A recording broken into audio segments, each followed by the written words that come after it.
사도 바울이 쓴 편지들을 보면요, 바울이 위대한 인물이라는 생각을 하지 않을 수 없습니다. 오늘 본문이 그 중에 한 구절이죠. 오늘 본문에서 우리는 위대한 하나님의 사람의 모습을 발견할 수 있습니다. 한마디로 사실은 우리도 이렇게 살아야 하는 것 아니겠습니까? 그럼 바울이 어떤 점에서 이처럼 위대하고 우리의 모범이 되고 사표가 되는 것입니까? 바울의 위대한 점은요, 그리스도를 위해서는 고난을 두려워하지 않는 사람이었다는 점입니다. 한번 따라서 하실까요? 그리스도를 위한 고난을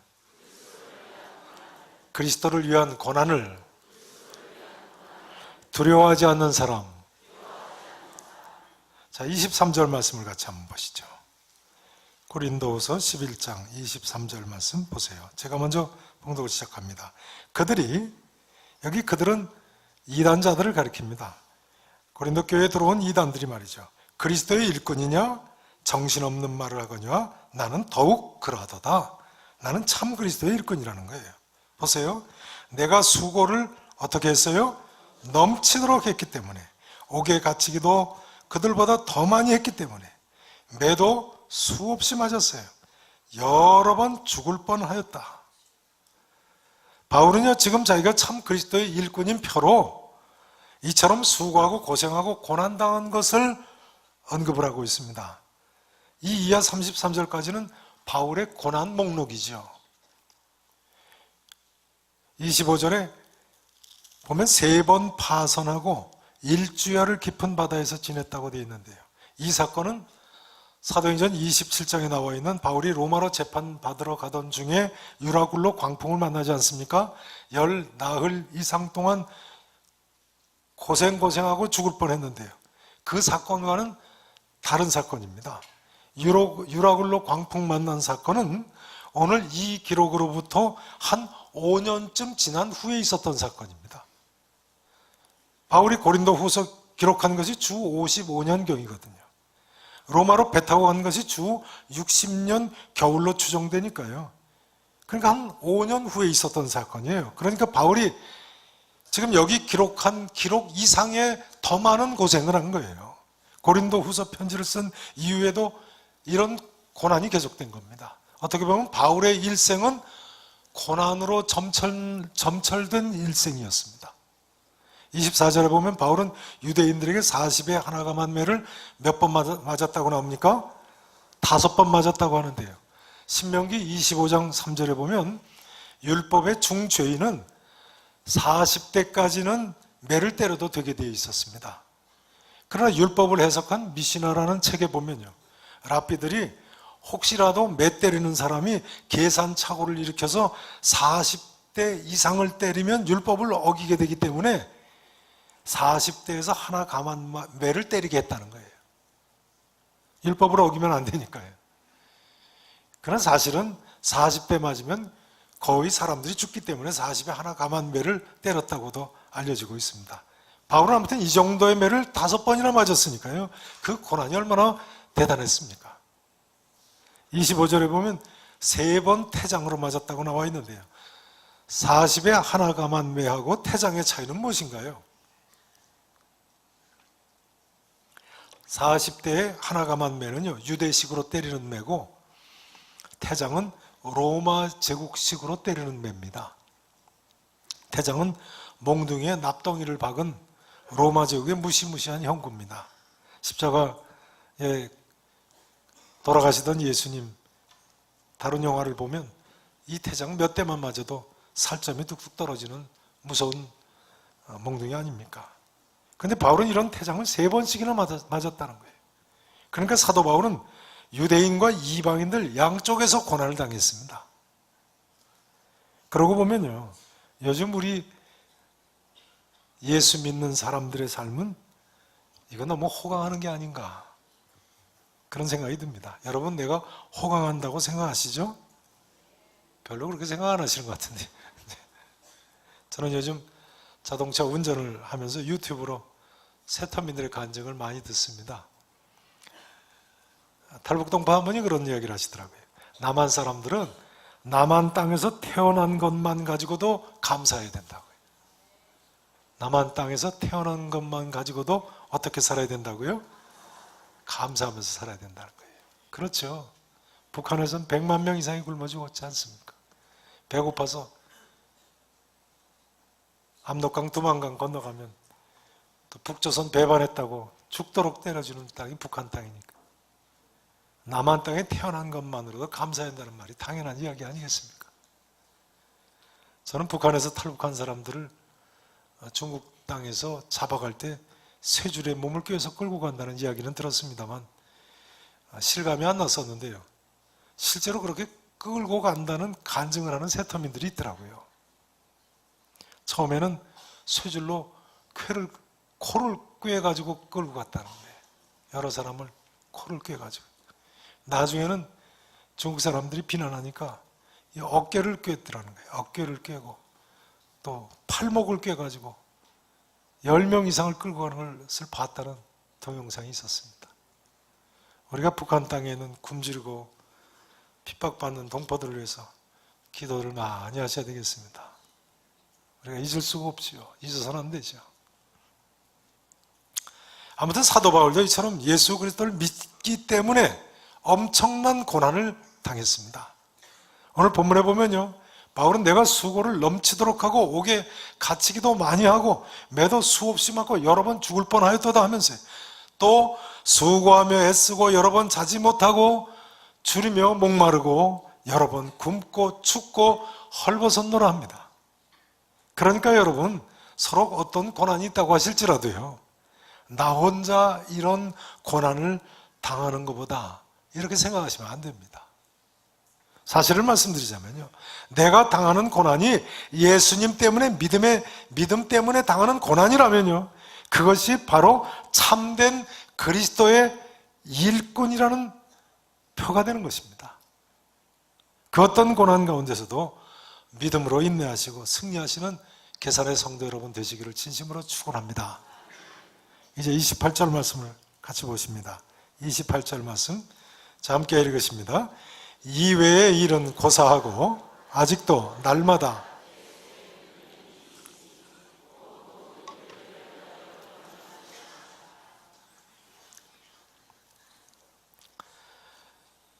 사도 바울이 뭐라고 이야기합니까? 이 외의 일은 고사하고 고난을 쭉 열거하면서 하는 말입니다. 아직도 날마다 내 속에 뭘 위하여 염려하여 눌리는 일이 있다고요? 뭘 위하여요? 모든 교회를 위하여 염려하는 것이다.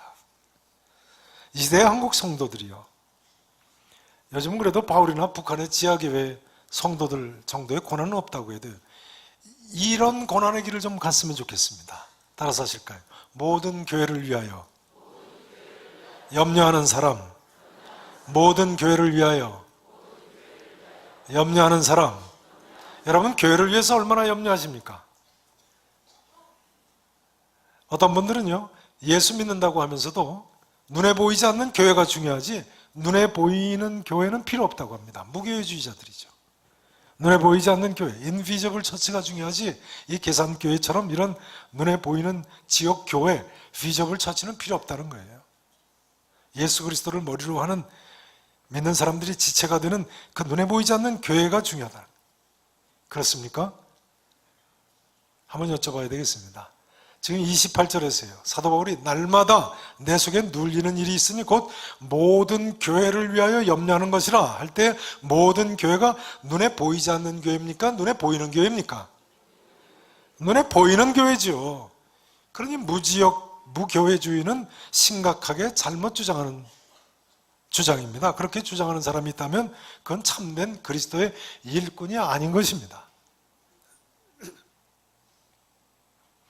물론 눈에 보이는 교회가 좀 실망스러운 면이 있다고 할지라도 그렇다면 오히려 사도 바울처럼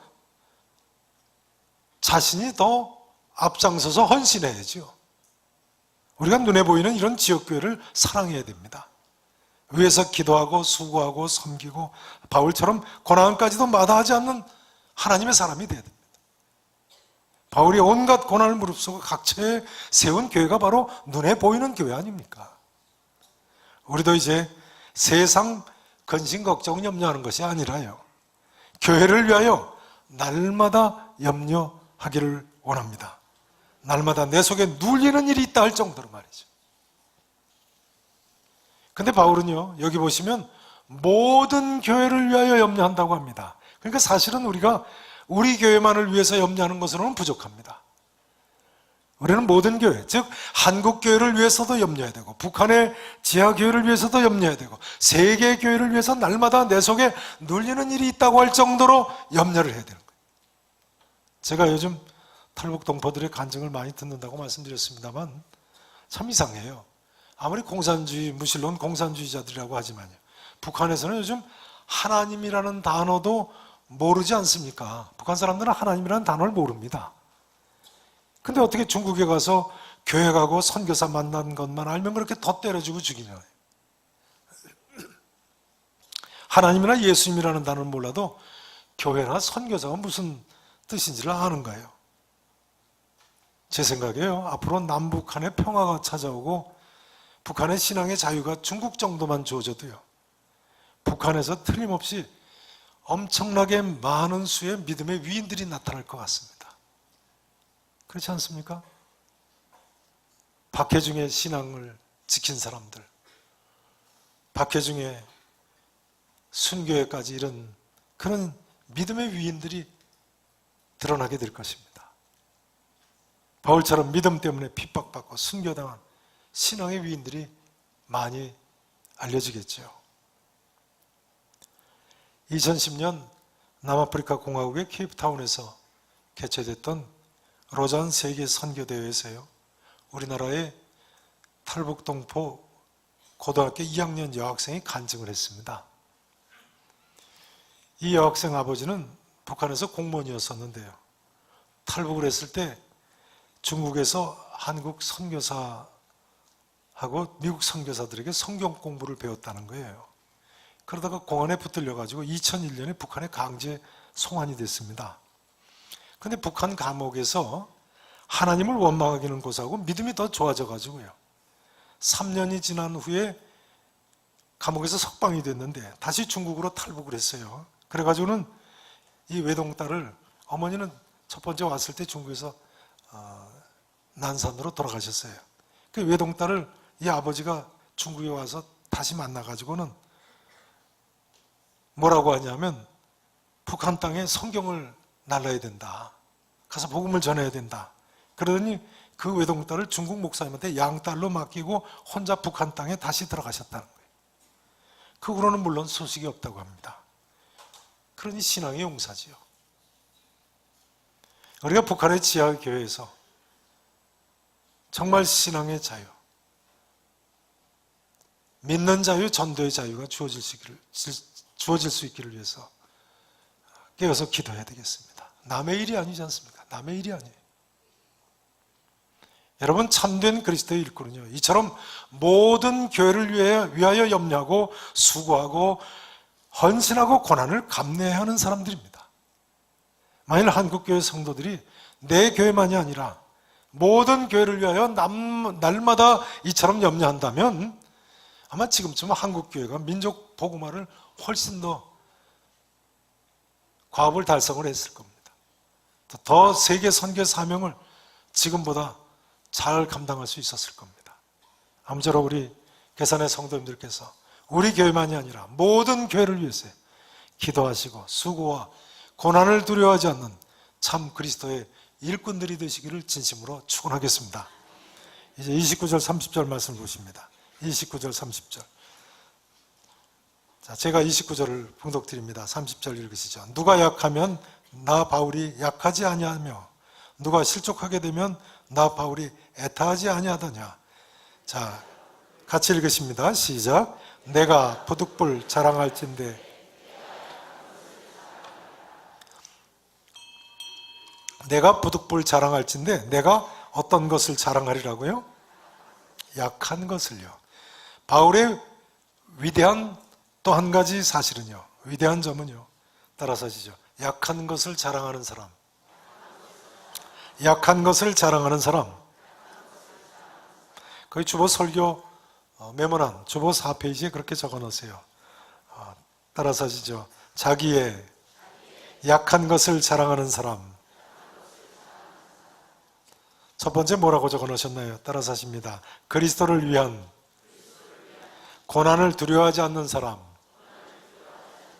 그리스도를 위한 고난을 두려워하지 않는 사람.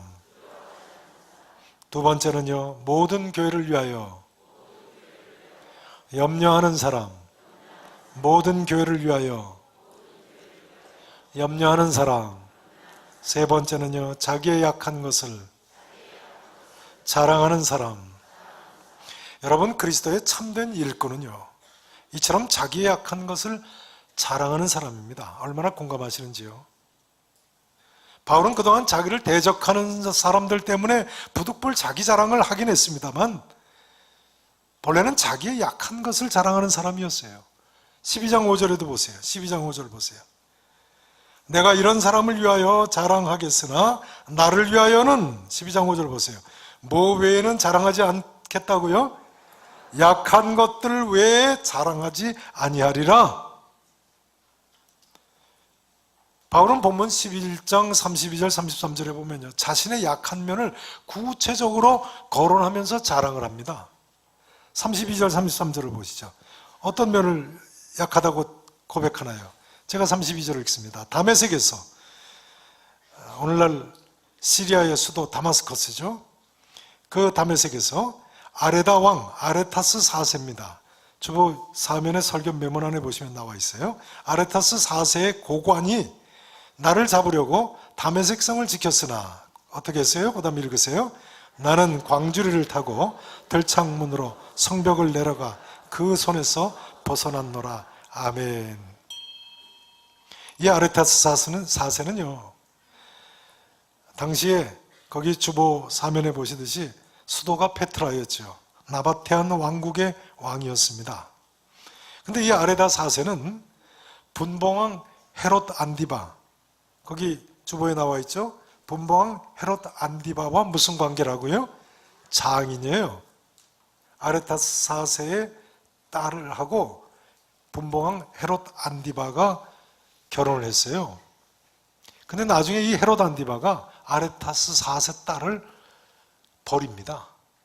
그리고는 자기 조카딸하고 결혼했어요. 그 조카딸이 성경에 나오는 유명한 헤로디아입니다. 분봉왕 헤롯 안디바는 아시죠? 예수님을 재판한 사람입니다. 십자가에 내준 사람이에요. 세례요한을 목베어 죽인 사람이 바로 이 헤롯 안디바입니다. 갈릴리 지방을 통치하던 분봉왕, 왕의 4분의 1 영역을 통치하던 분봉왕이었습니다. 헤로디아가 본래 헤롯 안디바의 동생 분봉왕 빌립의 아내였습니다. 그런데 헤롯 안디바가 로마로 가던 길에 동생 집에서 자다가 이 제수씨 헤로디아하고 눈이 맞았다는 거예요. 하여간 헤롯 집안은 별난 집안이에요. 이때 동생의 아내를 취한 것이 죄라고 외쳤던 사람이 누구라고요? 세례요한이에요. 안디바와 헤로디아가 세례요한 마침내 목베어서 죽이지 않습니까? 바울 당시의 역사가 요세포스에 의하면요, 아레타스 4세가 자기 딸이 사위 헤롯 안디바 왕한테 버림받으니까 헤롯 안디바를 쳐들어갔다는 거예요. 이 싸움에서 아레타스 4세가 승리를 합니다. 아레타스 4세는 저런 막강한 왕이었던 거예요. 그래서 바울 당시는 이 아레타스 4세가 북쪽의 다마스커스까지 통치를 했죠. 아무튼 이 아레타스 4세가 세운 다메섹 성의 고관이 아마도 다메섹 성의 무슨 총독 같은 사람이겠죠. 바울을 사로잡아서 죽이려고 다메섹 성을 지켰다는 거예요.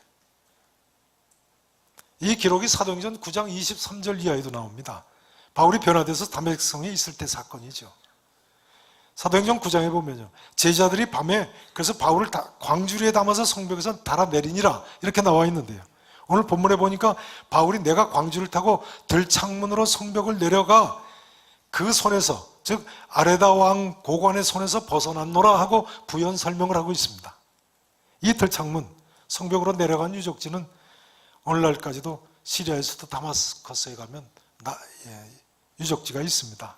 지난번 IS가 다마스커스로 진격할 때 이 다메섹이 함락되면 그 유적들이 다 파괴될 텐데 큰일 났구나 싶었습니다만 수도까지는 함락시키지 못하고 IS가 붕괴되고 말았죠. 아무튼 바울이요, 다메섹에서 아레타스 4세 때 광주리 타고 피신했다는 것은 아무도 부인할 수 없는 사실입니다. 그런데요, 아무리 생명이 위태롭다고 해도 광주리 타고 도망한 거, 그 자랑할 만한 일이겠습니까? 대사도 바울에게 있어서는 사실 자랑할 만한 일이 아니죠. 잡으러 왔다가도 나 여기 있다고 나섰다가 끌려갔다 무슨 기적이 일어나서 풀려났다거나 그래야지 자랑할 거 아닙니까? 근데 바울은 지금 자기 부끄러운 과거를, 광주리 타고 도망친 것을 자신의 약함으로 고백하고 있는 모습입니다. 물론 바울이 생명이 아까워서만 도망친 것은 아닌지 모르겠습니다만, 바울은요, 고린도 후서 오늘 그 다음 장 12장에서는 자신의 육체의 가시, 즉 육신의 질병까지도 거론하고 있어요. 바울은 진실로 자신의 약함을 자랑할 줄 아는 인물이었던 겁니다. 아무리 병 자랑하라고 합니다만 자신의 고질병을 자랑하는 것이 쉬운 이야기겠습니까? 그런데 바울은 자기의 고질병까지 드러내고 있어요. 그럼 바울이처럼 자신의 약함을 자랑하는 이유가 뭡니까? 이유가 뭡니까?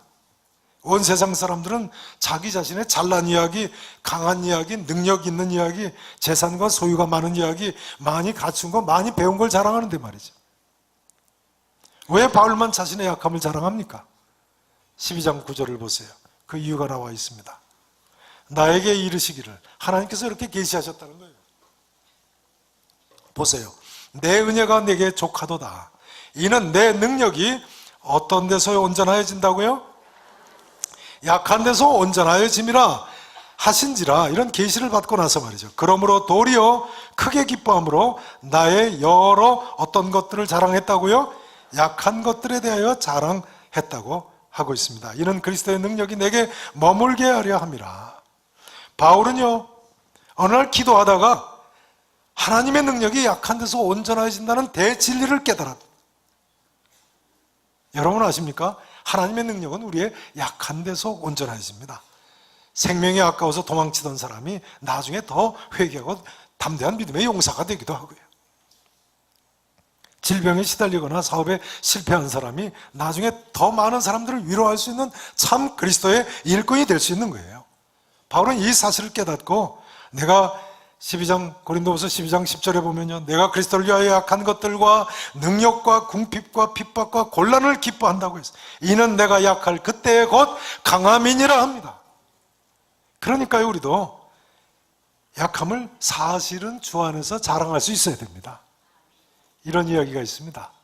하루에 내가 몇 시간씩 기도합니다, 또는 몇 시간씩 성경을 읽습니다, 이렇게 간증하는 것보다는 제가 하루에 몇 분밖에 기도하지 못했는데 이제 더 기도하겠습니다, 제가 그동안 성경을 제대로 읽지 못했는데 이제부터 성경을 읽기로 결심합니다, 이렇게 진솔하게 간증하는 사람을 통해서 더 큰 은혜를 받는다는 거예요.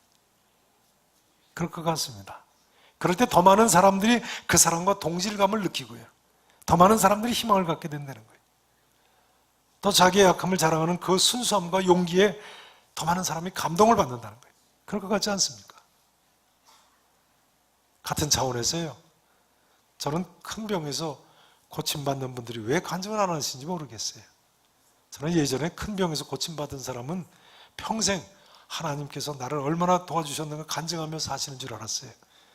근데 목회하면서 보니까요, 큰 병으로 고통받는 분들에 대한 이야기는 많이 들어도요, 병 나은 후에는 아무 소리를 들을 수가 없어요. 나은 후에는 조용하십니다. 왜 그럴까요? 부끄럽다고 생각해서 그러신가요? 아니면 자랑할 것이 아니라고 생각해서 그러시나요? 그러나 우리의 약함을 자랑해야 하나님의 역사가 드러나지요. 하나님의 은혜 베푸심이 드러나는 거 아닙니까? 더 많은 사람들이 하나님 살아계심을 목격하고 하나님께 영광을 돌리게 되지 않겠습니까? 이 이야기는 또한 이런 이야기가 됩니다. 그러니까요, 여러분, 내 앞에 아무리 큰 문제가 있다고 하실지라도 걱정하실 필요가 없습니다. 인내하면서 예수님만 잘 따라가세요. 그러면 나는 비록 약해도 하나님께서 나를 통해 역사하시고 영광을 거두실 줄로 믿으셔야 됩니다. 사도 바울처럼 오히려 나의 약한 것들과 능력과 궁핍과 박해와 곤고함을 기뻐하실 수 있기를 진심으로 축원합니다. 마지막으로 초대교회 교부 크리소스톰의 이야기를 인용하고 마쳤으면 좋겠습니다. 교부, 교회의 아버지라고 불리우던 인물 중에 한 분인 크리소스톰이 이렇게 쓰고 있습니다. 잘 들어보세요. 우리는 어떤 순간에라도 재산이나 기타 세속적인 것들을 자랑하지 않도록 해야 한다. 그리고 이렇게 쓰고 있습니다. 그러나 우리가 그리스도를 인하여 당하는 치욕에 대하여는 자랑하도록 하자. 이렇게 계속 쓰고 있습니다. 그러나 그것도 그리스도를 인하여 당하는 치욕에 대해 자랑하는 것도 말이죠. 그것도 부득이한 경우에 그렇게 해야 한다. 그럴 만한 이유가 없다면 이러한 일들조차 말하지 않도록 하고 다만 우리의 죄만을 말하도록 하자. 다만 우리의 뭐만을 말하도록 하자고요? 죄만을 말하도록 하자고 했어요. 성자의 이야기죠. 저는 이 마지막 구절을 이렇게 바꾸고 싶습니다. 다만 우리의 약한 것들만을 말하도록 하자. 다만 우리의 약한 것들만을 말하도록 하자. 그래서 이 자리에 계신 모든 분들께서요, 참된 그리스도의 일꾼으로서 하나님 앞에 서실 수 있기를 우리 구주 예수 그리스도 이름으로 간절히 축원하겠습니다.